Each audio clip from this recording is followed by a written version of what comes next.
Some quick Kindle news for you, including how Amazon is kind of bringing back the ability for us to download and actually keep books. I mean, it isn't a reversal of what Amazon removed 10 months ago. 10 months ago. It's actually better, with some asterisks and a footnote. Plus, I may just be projecting here, but there are hardware and software updates to Kindles that I missed, and well, they're not actually available everywhere yet, but there's things about them that are just also interesting for you and me as writers. Hello, I'm William Gallagher, and this is 58 Keys, which, as ever, as always, is for writers like you and me, who use and who write on, well, Macs and iPhones and iPads, and since we're writers, we're therefore also readers, sometimes also Kindles and things like that. I do subscribe because we have so much to talk about, and although actually this time, full confession, it's chiefly because I haven't looked at my Kindle Paperwhite in a year. I now kind of prefer Kobo, and actually I really, really like iPads, but Kindle remains the best-selling, most used e-reader, I think, and there are these updates, starting with this really interesting, I think, business of downloading books. As of January 2026, you will, in theory, be able to download a Kindle book that you buy from Amazon and keep it. If you don't happen to know, this doesn't sound an awful lot like what goes on before, but it is different, and it's potentially big. Normally, right, if you just pick up a Kindle or you use the Kindle app on iPhone or iPad, well, you tap to read a book. If that book is already on the device, it opens, you start reading, it's very nice. If the book isn't, if you've bought it but it isn't physically on the device for any reason, well, then the Kindle downloads it from your Amazon account. You have to tap on it twice for no earthly good reason, but then, you know, it opens, you start reading, and it's all very nice. This is why, actually, it's a good thing. You can buy Kindles with the lowest storage capacity that Amazon sells, because your books are always available on your Amazon account, and your Kindle device only needs to physically store the book or the books that you're reading now. You can stock up with a few for holiday or whatever, not too many, it's fine. If a book, though, gets updated for any reason, good, like an extra introduction, or your bad, like censorship, or just annoying, like a rubbish new cover, well, then that new version is the one you can read, and you cannot go back to the copy that you actually chose to buy before.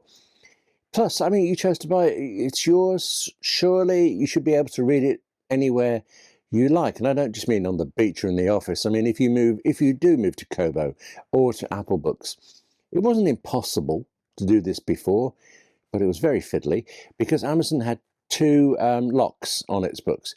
There was the digital rights management, DRM, which was intended to stop people stealing books.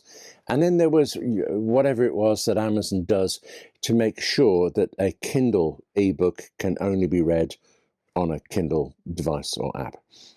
The DRM is worthless. Okay, it was just no barrier at all to people who do steal books, and it was a barrier to legitimate buyers. It made things slightly awkward again. Publishers were able to tell Amazon to not put on DRM, fine, but Amazon just kind of kept on using that Kindle-only lock, and that is what's changing now. It might be because of regulators. Regulators around the world are kind of breathing down the necks of any technology companies at the moment, but for whatever the reason is, as of January 2026, neither DRM nor the Kindle lock-in are required. A publisher can say no.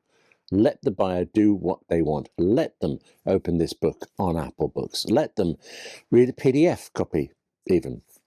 If you self-publish, well, there's a page of instructions for what you have to do, and presumably so does any other publisher. I'll link to it in the description. What I want to say really, Amazon's a little bit, let's go with disingenuous on that page, because it makes no mention of its own lock-in, and instead talks solely about this DRM, but it's really about both.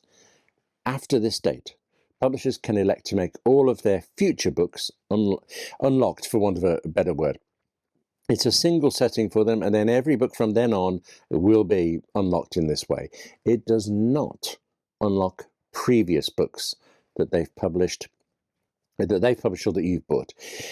For books published before, I don't know where these dates come from, but the date is December 9, 2025. Publishers have to go into each individual title and say, go on then. I don't know that they'll bother. I don't know if they'll bother to unlock future ones either, but if they've published thousands of books, hundreds of them, I don't know that they're going to schlep through unlocking each one, but we'll see. If they do, then regardless of when a book was first published, you would then be able to buy it and get it in this unlocked form. I'm not clear yet what happens if you have already bought the book. Because, I mean, clearly you bought it before all of this. You bought it for January 2026, so you did get the locked to Kindle file. But if you remove that download from your Kindle device and then re-download the same book, I just don't know what happens. I also don't know how you even tell what's happened. I mean, how do you tell that a book is unlocked, a new book you bought is unlocked, until you try taking it to Kobo or Apple Books or wherever? So there are things to find out, things we'll see over time, things that will happen over time. But still, it is a good thing that Amazon is doing. It's a good thing. How often do you get to say that? Well, actually, there are a couple of other Kindle features that at least Amazon thinks are good. They might be right. They're clever. Let's give them that. First, say you're reading book 12 of a 20-part fantasy series, and maybe that fantasy series, it's like it comes out as slowly as George R.R. Martin's Game of Thrones ones. So, yeah, it's been a long time. You've lost track of the story so far. If you're in America, only in America for now, and you're reading on either a Kindle device, an actual hardware Kindle device, or the Kindle app for iPhone, then before you start reading this latest volume, whatever it is, you can select to get what Amazon calls a recap. It's previously on for books.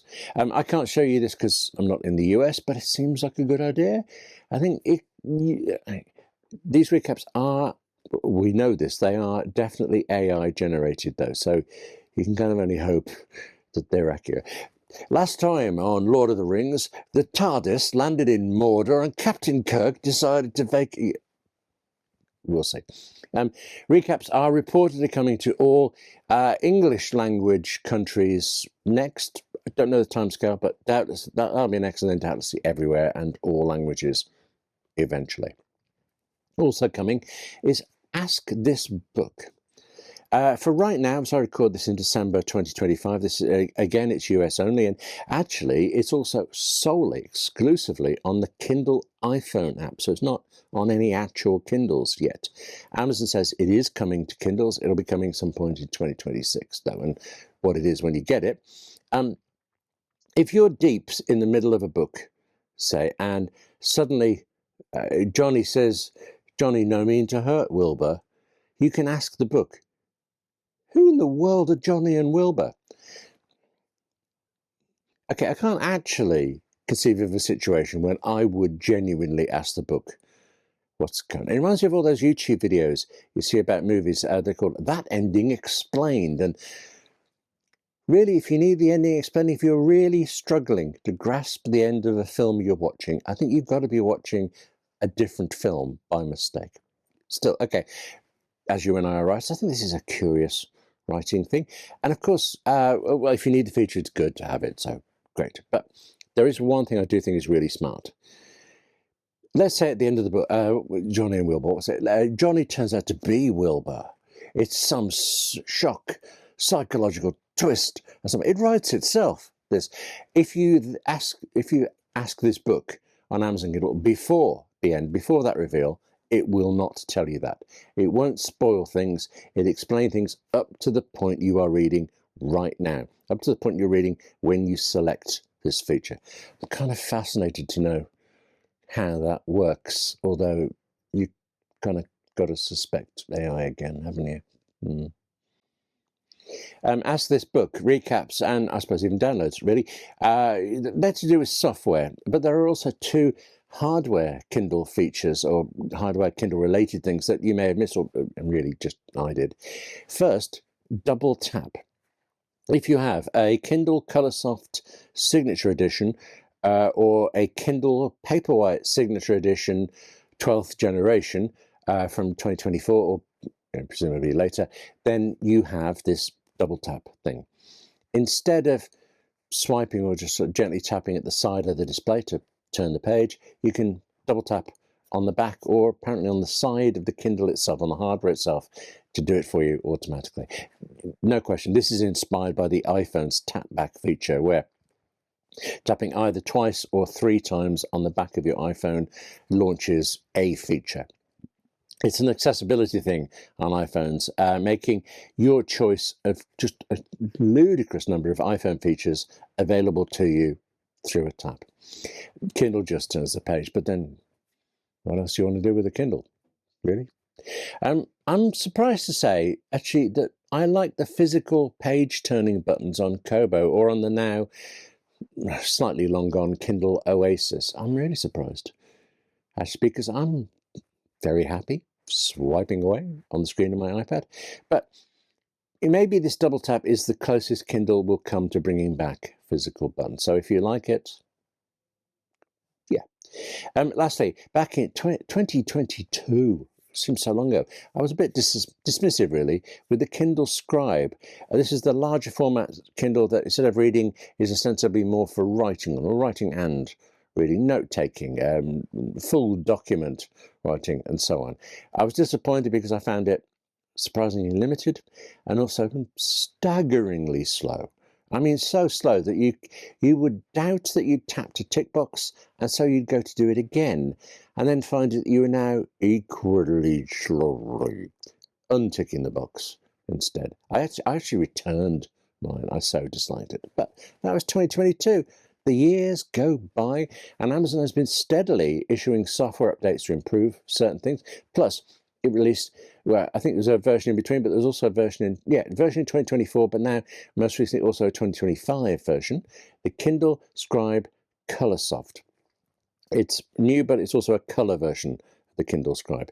Amazon did have famously had some problems when it first added color to the regular Kindle. Things like there's a kind of a yellow pattern appearing over some screens.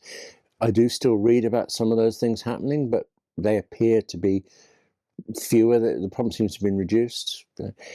It's still the case, though, that if you're used to, say, an iPad or an iPhone, then the color on any color Kindle is going to seem kind of washed out. But I have color on the Kobo that I bought, and well, yeah, it's a quite pale kind of color. It's still good to see. Plus, well, you don't see it, not on a Kobo or a color Kindle, when you're reading the book, because after the cover, well, the book, it's still black text on white. Color Kindle readers have said that this black text on white is not as sharp as on the non-color Kindle screens. And I can't speak to that personally, but I know it's true, and I can actually see that it's the same on Kobo, and it's fine on Kobo. With the color version of the Kindle Scribe, this color feature should be much more noticeable, much more useful, I think, because you can annotate text in different colors. You can have digital post-it notes of many colors, which all sounds good. To me, though, it sounds as if the real improvement in the color Kindle Scribe is that Amazon says it is 40% faster than the original model. I don't actually know that that is enough. That's how slow Kindle Scribe was.